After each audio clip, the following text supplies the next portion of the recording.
give us her insights into doing all things wonderful. And I'll let you take away. Karen. I've got the tripod. I've set up the tripod because my mum, and I don't have any siblings, but my mum is in Sydney. So I don't have the gift of having my family here to video for me. So I always come prepared with a tripod. So this is my mum tonight. And, Hi, Mum. And I'm dedicating this speech to my mum for Mother's Day. Oh gosh, I'm going to cry now. But so this speech is really dedicated to my mum, and you'll hear why. 2 quotes that were drilled to me as a child are: busy people are happy people, and if you don't ask, you don't get. Amongst a host of other quotes, I believe my mother's persistence attributes largely to who I am today, and these are now the mottos that I live my life by. Dearest mothers, grandmothers, and all the special women here tonight, it's such an honour to have been asked to speak to you all. I'm humbled that I've been selected to share a snippet of my life's journey with you, and my personal goal tonight is hopefully to motivate you, even if it's just in the tiniest way. You are all amazing women in your own right, and you all truly know what it means to be selfless and to put others first. With our vast life experience, we can all learn from one another, and I ask that at the end of this speech, you openly share any part of your journey that might relate and ask any questions if you have any. When I was asked to speak on the topic of how I juggle motherhood, running a business, and keeping myself fit and healthy all simultaneously, the first thoughts that came to mind were why and how I became who I am today, and how I was led to live this lifestyle. So tonight I just want to share with you what I think stems from my childhood, how I was brought up and the lessons that I learned, and furthermore into adulthood, drawing from my experiences within the fitness industry.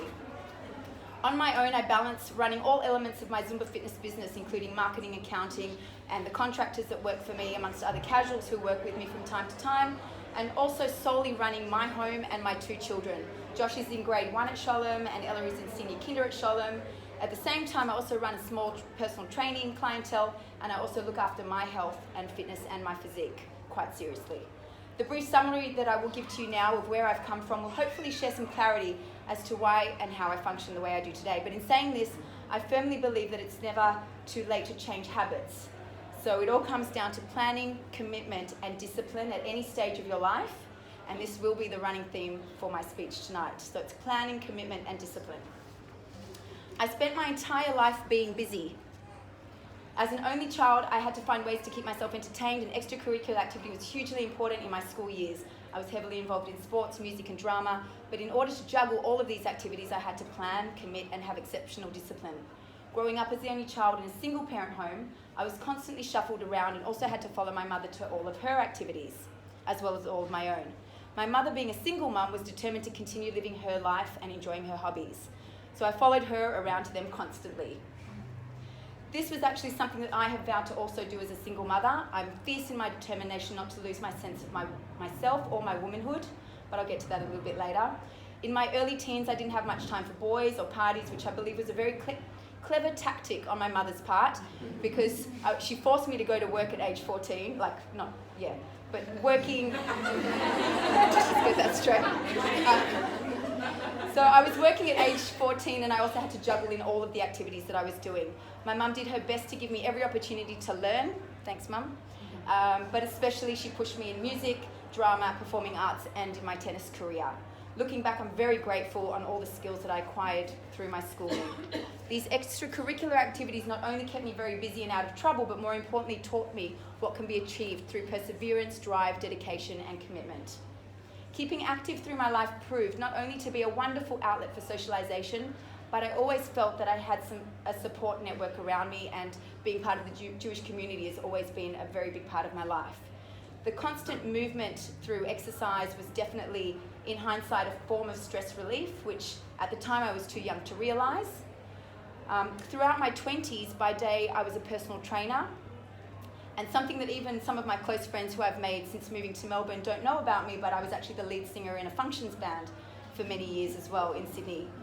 So from the age of 23 to 26, I also decided to throw myself into competitive body shaping. And those years ended up laying out the foundations of how I live with health and fitness as one of the main elements in my life today. The juggle was real, and it came down to planning, commitment, and discipline.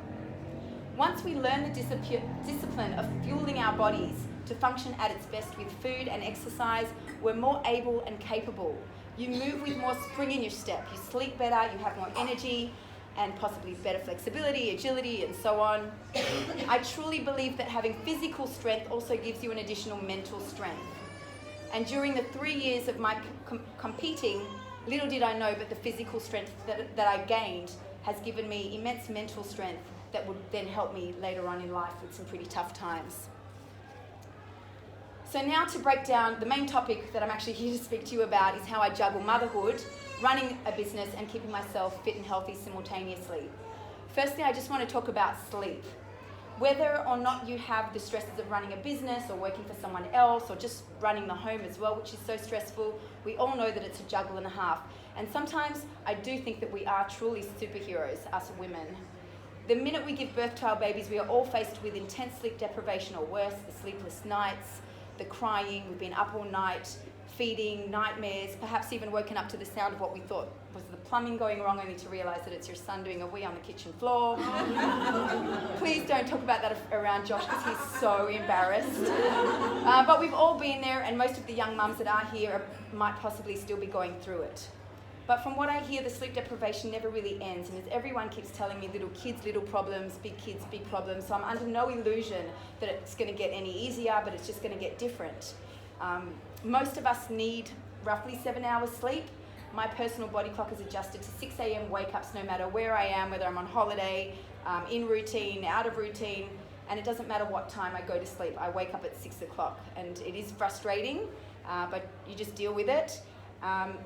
Whatever it is that your body needs, just like in children's development, our sleep is a chance for our adult bodies to recover from the busy day we've had. So I do try to get naps in wherever I can if I don't get enough sleep through the night.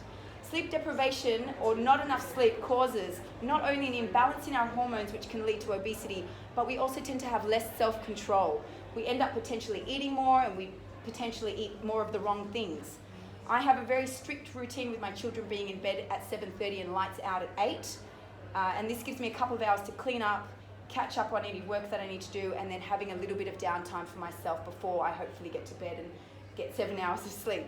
I struggle quite often for the reasons that I've mentioned, but it does get easier. And I've mentioned sleep first and foremost because I truly believe that it's one of the main elements that set us up for the success of being healthy and balanced. So planning to get to bed at the time that you require, commit to doing so, and have the discipline to just do it. It's easier said than done, but if you plan, commit, and have the discipline, hopefully it becomes more of a habit. I want to touch on food. We know that eating healthy is so important. If we want to teach our children healthy habits, we have to role model it ourselves. And too often I go to play centres and I see kids eating, lots of hot chips, and I try not to judge because you don't know what they're eating the rest of the day. But at the end of the day, we need to be role modeling. So I often pack my snacks that I take with wherever we go, and then it makes it more incentive for the kids also to eat the snacks that I pack rather than asking me to go and buy them some food. I have a sweet tooth. I love sweets, but I'm very, very disciplined. And I generally plan my treats so that I know twice a week when I'm going to be going out and having a splurge, and I really enjoy it. I plan for a special occasion or if it's a date night or something, but I know when my treat is and I can really relax and have fun and not feel guilty at all. It's easier said than done, probably, you're thinking, but again, it comes down to planning, committing, and being disciplined. Once you get into a habit of doing it, you feel proud of yourself, and the reward is even sweeter. This way of eating may not suit everyone. Personally, I am all or nothing. So when I eat treats, I go all out. I'm not the kind of person that can just have a little block, a little piece every night, because I will just polish off the whole block. So that's why I look forward to it. I really enjoy it. And as I said, I don't feel guilty if I do go back for seconds, because it's only a couple of times a week. And essentially, I do feel like I've earned it. So that's how I try to balance out having my cake and eating it too. Knowing what to eat for your body and when to eat certain foods comes down, obviously, to understanding and education.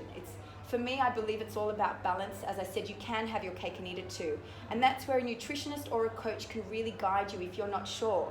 So if you are trying and you're not getting results doing what you're doing, something needs to change, and an experienced professional will help you. Your body and your health is worth the investment. I like to think of our bodies as machines that need to be oiled and fueled regularly to operate. But not only that, you need to fuel your body with premium fuels for it to operate at its best. Once you get into the habit of eating right for your body, I like this quote: "Nothing will taste as good as feeling good feels." Your body will feel lighter and cleaner. Once you can get to that point, you probably will never look back. Did you know that our bodies need 2 litres of water a day? And on hot days or days that you exercise, you're actually meant to have an extra litre. So that's a lot of water. I start every day with a mug of hot water, so I know that I'm getting a quantity of water first thing in the morning. I spritz a bit of lemon juice in it and I take a probiotic. This is juggled at the same time whilst getting the kids to eat their breakfast and while I'm trying to get their lunches ready. So the night before I actually set up the breakfast table, I have the cereals out, their bowls out, I cut up some fruit. So in the morning, all I have to do is take the fruit out of the fridge, put the milk on the table, and then just try to get them to the breakfast table. And they can have their breakfast while I'm doing everything else that I need to do. Once they finish that, I can make them some toast, and then I can even sit down with them for a minute and quickly have something to eat. When we get home from after school activities, I chop up some vegetables. It's usually late. I put the vegetables on the table while I'm getting dinner ready, and the veggies are there throughout dinner. Every single time we have a meal, there's always vegetables on the table. And dinner is really simple. I'm not a master chef. I don't have time. I don't have patience. It's grilled fish, grilled chicken, steak, something quick, and that always comes with pasta or rice for the kids. So I need to keep it simple. We eat the same protein, we eat the same veggies, and then I just give them the extra carbs, which I don't generally eat at night, but that's a whole other speech completely. I do eat carbs. Let's just make sure there's a disclaimer in there. I eat really well, Mum, don't worry. But there will come a time, and I'm looking forward to it, when I will make more effort, when the kids are a bit older, and I'll do full Shabbos dinners, and I'll cater, but at the moment, life just needs to be simple and efficient for me. So I've touched on the importance of sleep and fueling right. I just quickly want to touch on exercise and other important self-care methods. Objectively, I think that we will all agree that your health is your wealth, and especially your health should be a priority. Your health should be a priority. Well, the kids obviously are important, but after the kids, they do go hand in hand. I think your health is really a priority. You're no good to anyone if you're not functioning, and it's a shame for us not to be functioning the best that we can. You may not be able to give it 100% focus to your health, but you certainly owe it to yourself to try and give yourself the best possible chance. Again, it's about balance, valuing and making time for yourself. You have the option to control some aspects of your life, along with doing and achieving things for yourself. Do you forget to neglect taking care of yourself physically, emotionally, or mentally? So this means, do you forget to work out for your body? Working out for your mental state, the occasional pamper, social nights out, sleep, which I touched on, nourishing your body with healthy food, which I touched on. An important one, which Lee also mentioned, and it's very high on my list, as you can see with this tripod here, calling out for help if you need help. For me, this is really important self-care. It may sound daunting, but once you start to tick some of these off the list, things start to fall into place.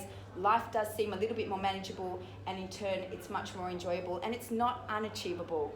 It comes down to recognizing the importance of these elements and then how badly you want to turn things around. Like anything in life, you have to want it. Nothing changes if nothing changes. It all starts in your mind. Then you need to plan, commit, and have the discipline. It might take us weeks, months, or even years to figure out how to go about attaining these elements, but once you get the courage to do it, your life will never be the same again, and that's what a personal trainer or a coach can help you with. The paragraph I wrote next actually shocked me when I read back over this speech, because it sounded just like my mum, and I was quite surprised. So if you can imagine my mother giving me a pep talk in my early teens, it went something like this: Keren! It's a matter of one step at a time. Remember that you're running your own race. Don't compare yourself to others. Just focus on you, your needs, your journey. Baby steps are fine. You'll probably take 2 steps forward, 1 step back. But as long as you don't give up, you will always move forward, and you will get closer to your goals. Does that sound like my mum? Something she'd say now? Yeah, she was very, very motivational in my younger years. Very pushing. And she was a sergeant major in the army, so she... Yeah. I often hear people talking about other amazing women, and we make comments like, she's amazing, she's super mum, she's superwoman, but truly what an exaggeration that is. We are all only human. We make mistakes, we get emotional, we get tired, we're sad, we're hurt, we're lonely. It's not easy being a single mum with no family around, but I get on with it, and I'm forced to make connections and make serious efforts with my friendships. I try to fit in dating somewhere, and it's often a waste of time and very frustrating. But I need to keep believing. I do believe, and I will keep searching. I have to deal with my high emotional radar. This week, I actually just burst out into tears in front of my Zumba participants at the end of class. Also getting sick. A couple of weeks ago, I was bedridden for 3 days with a virus. I couldn't work. I had to find substitutes. No work, no money. The stress is there. I was working from my bed with my laptop.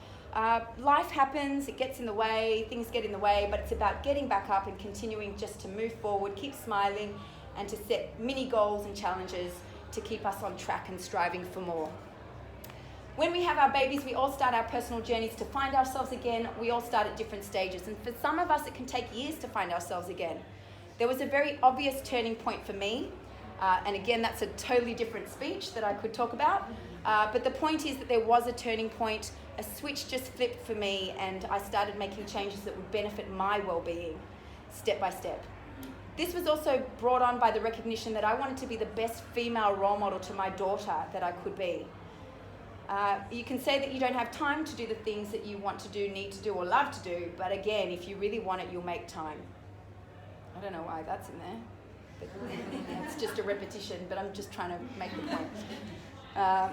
Whilst running my business and looking after my kids in our home, I then make time for my personal care, which includes downtime. I work out for physical and mental release. As an athlete, my body is used to a higher intensity than the average person, but everybody should still be working out at least 5 to 6 times a week. That's the reality of you need to move your body, and you will feel amazing if you can do it. I'm not saying that you need to work out for hours and hours, but even if it's just 20, 25 minutes going for a walk, you need to be moving your body, especially for people who are maybe stuck behind a desk, for hours on end. And again, just starting with baby steps. So, if it is starting with 10 minutes, 15 minutes, whatever it is, 5 to 6 times a week. I push myself to get a massage once a month. For me, that's really important because I'm pounding my body all the time.